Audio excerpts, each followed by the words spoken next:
Om Namah Shivaya. How did the Jyotirlingas of Mahashiva come into existence? Where are they located? What is their history, and why did Shankara appear in the form of Jyotirlinga at those places? Let's explore these details. What exactly is a Jyotirlinga? Why is Shiva predominantly worshipped in the lingam form? Let's understand these aspects in this video. I am creating many such videos about Sanatana Dharma, our temples, and our culture. To make sure you don't miss such videos on this channel, please subscribe to Sanatana Srushti. If you like this video, kindly like, share, and support Sanatana Srushti. The 12 Jyotirlinga Shrines.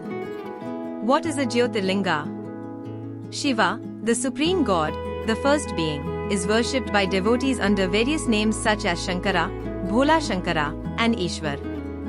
Devotees offering prayers to Shiva in the form of a lingam is our ancient tradition. Every Hindu encounters the mention of Jyotirlingas at least once in their lifetime. Followers of Sanatana Dharma aspire to visit Jyotirlingas at least once during their lives.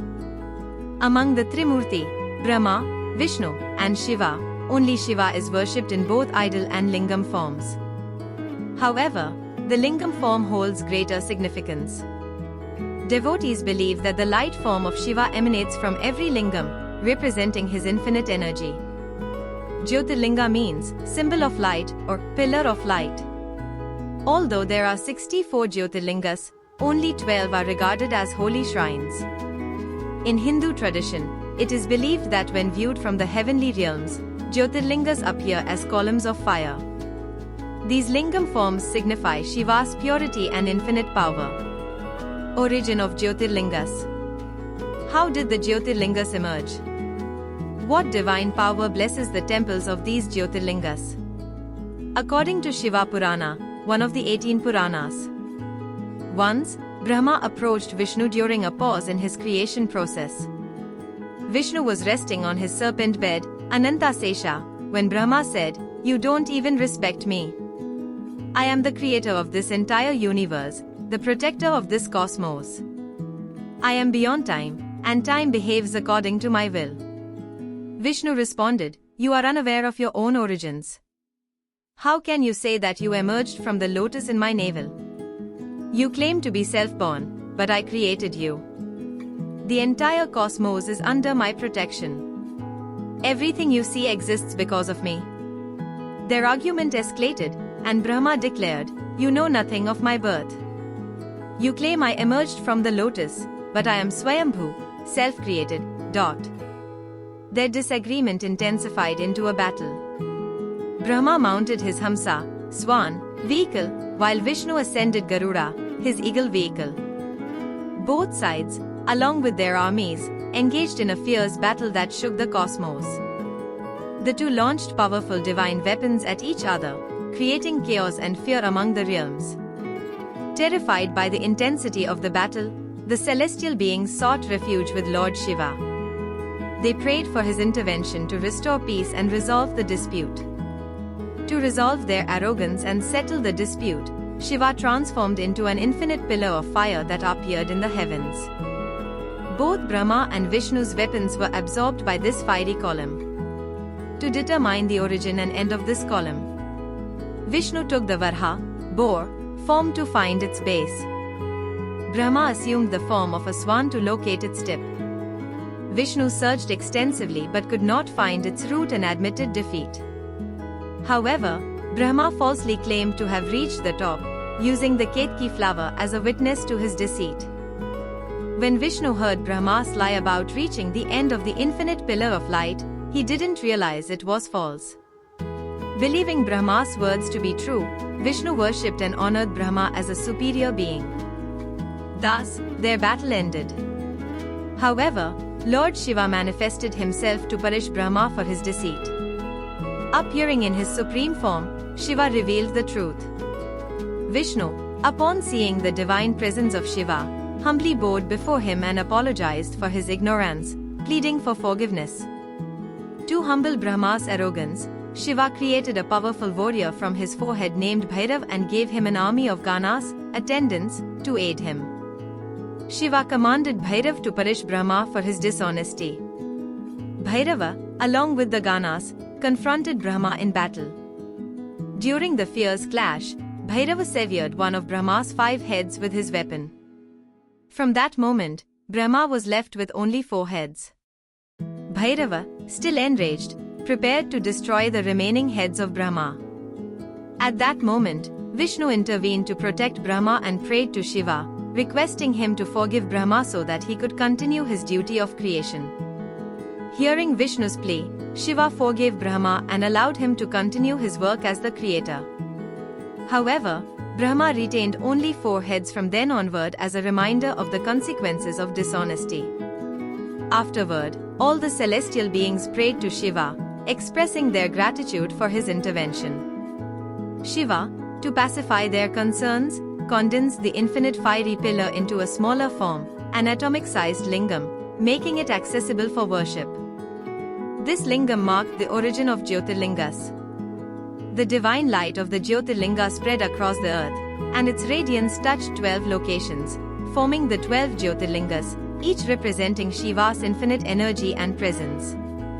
Ever since, these 12 sites have been considered the holiest places for Shiva worship, where devotees offer prayers with immense faith. First Jyotirlinga, Somnath. The first Jyotirlinga is Somnath, located in the Saurashtra region of Gujarat. It is one of the most revered and ancient shrines in India. According to the Shiva Purana, the story begins with Daksha Prajapati, a prominent figure among the Navabrahmas. Daksha had 27 daughters, named after the nakshatras, constellations, like Ashwini, Bharni, Kritika, etc. He gave all 27 daughters in marriage to Chandra, the moon god, with the condition that he should treat all of them equally.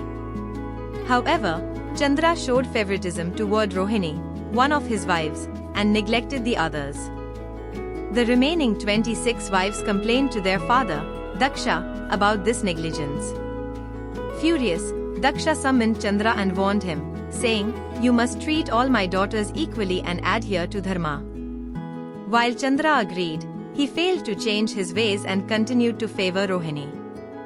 Infuriated by Chandra's defiance, Daksha cursed him, saying, "You will suffer from Kshaya Roga, consumption disease, causing you to diminish day by day." As Chandra began to wane and lose his radiance, the cosmos was thrown into disarray. The weakening of the moon affected the tides, agriculture, and the balance of nature, creating widespread distress. Realizing the gravity of the situation, Chandra sought refuge with Brahma, the creator of the universe. After hearing his plea, Brahma advised Chandra to perform penance and worship Lord Shiva at Prabhasa Tirth, a sacred site in Saurashtra where the light of Shiva's Jyotirlinga had once touched the earth. Chandra followed Brahma's guidance and reached Prabhasa Tirth. There, he established a Shiva lingam and worshipped Shiva by chanting the Mahamrityunjaya mantra with utmost devotion. Pleased with Chandra's penance and sincerity, Lord Shiva appeared before him and granted him a boon. Shiva said, "I cannot completely nullify Daksha's curse as his words hold divine power. However, I will partially relieve you from it. From now on, you shall regain your brilliance in phases. During Shukla Paksh, the waxing phase, your radiance will gradually increase, culminating in a full moon on Purnima. During Krishna Paksh, the waning phase, your light will decrease, ending in Amavasya. This cycle will continue, bringing balance to the cosmos." Shiva also blessed the lingam at Prabhasa Tirth, declaring that he would eternally reside there in the form of Somnath Jyotirlinga. The name Somnath means Lord of the Moon. Soma is equal to moon, Nath is equal to Lord. Chandra, now restored, expressed his gratitude and requested Shiva to bless the site so that devotees who worshipped there could also be freed from their suffering.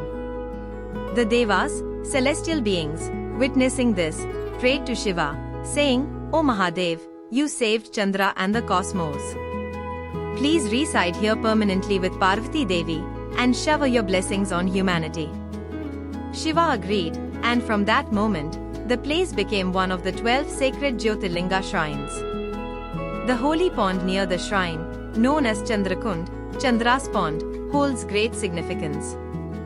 It is believed that devotees who bathe in Chandrakund for 6 consecutive months are cured of all ailments.